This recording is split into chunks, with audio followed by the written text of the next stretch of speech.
The December snow fell softly outside Premier Motors as Frank Morrison pushed through the glass doors. His work boots left wet prints on the polished floor.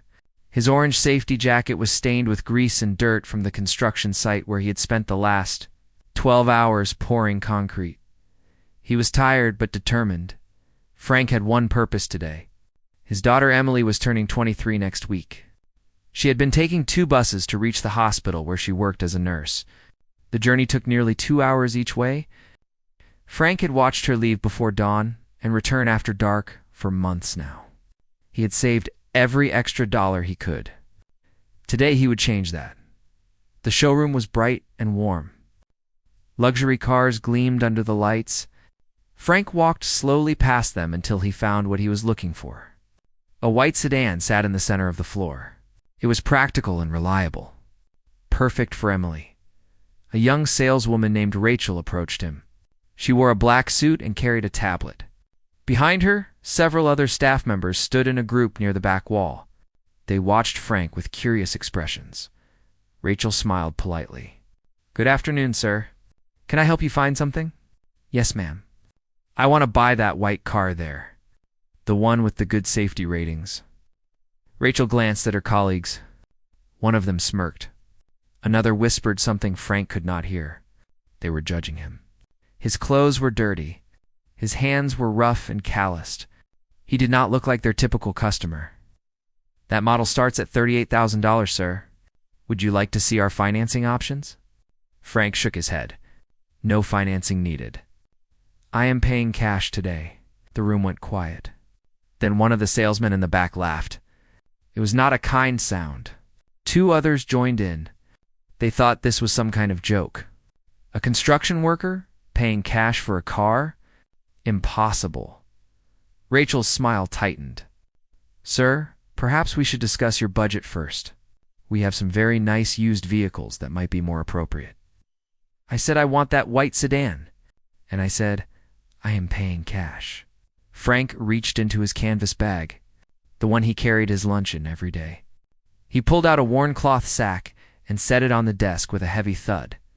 The laughter stopped. Rachel stared at the bag. "Sir, what is this?" "That is $40,000. I need to pay the taxes and fees too, so I brought extra." Frank opened the bag. Inside were stacks of bills, 20s, 50s, and 100s. All neatly organized with rubber bands. Years of overtime. Years of skipping lunches. Years of walking instead of driving to save on gas. All for this moment. Rachel's hands trembled slightly as she picked up one stack. She checked the bills carefully. They were real. All of them. The salesmen who had been laughing now stood frozen. Their faces had gone pale. The manager, a man in his 50s named Douglas, stepped forward. His expression had changed from amusement to shock to something that looked like shame.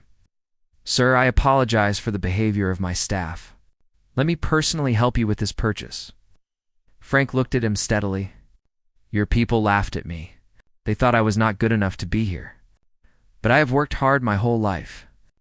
I raised my daughter alone after my wife passed. Emily never asked for much. She studied hard. She became a nurse. She helps people every single day. And she deserves a safe, reliable car." Douglas nodded slowly. "You are absolutely right, sir. Please let me make this right." Rachel had tears in her eyes now. "I am so sorry, Mr. Morrison. I should not have judged you. Your daughter's very lucky to have you." The paperwork took an hour. Frank insisted on understanding every line before he signed. Douglas waived several fees. He also included a full tank of gas and free oil changes for 3 years. It was the least he could do. As Frank prepared to leave, Douglas called his entire staff together. They gathered in a circle around Frank in the white sedan. "I want everyone here to learn from today," Douglas said. "We made assumptions about this man based on his appearance. We were wrong. Mr. Morrison showed us what real wealth looks like. It is not about fancy clothes or clean hands. It is about character. It is about sacrifice. It is about love for family. I am ashamed of how we treated him, and I hope we never make that mistake again." The staff nodded. Several looked genuinely sorry. The ones who had laughed could not meet Frank's eyes. Frank drove the car off the lot that evening. The next morning was Emily's birthday. He parked the sedan in front of their small house with a big red bow on the hood. When Emily came outside for work, she froze. Her father stood beside the car holding the keys. "Dad, what is this?" "Happy birthday, sweetheart. No more buses. You work too hard to spend 4 hours a day traveling." Emily burst into tears. She hugged her father so tightly he could barely breathe. "Dad, you did not have to do this. This is too much." "You are never too much, Emily. You are everything." They stood there in the quiet morning light, a father and daughter, their breath-making clouds in the cold air. The car was just metal and rubber, but it represented something more. It represented years of love, years of sacrifice, years of a parent putting his child first. That evening, Emily insisted on taking her father to dinner. As they drove together in her new car, she asked him about the dealership.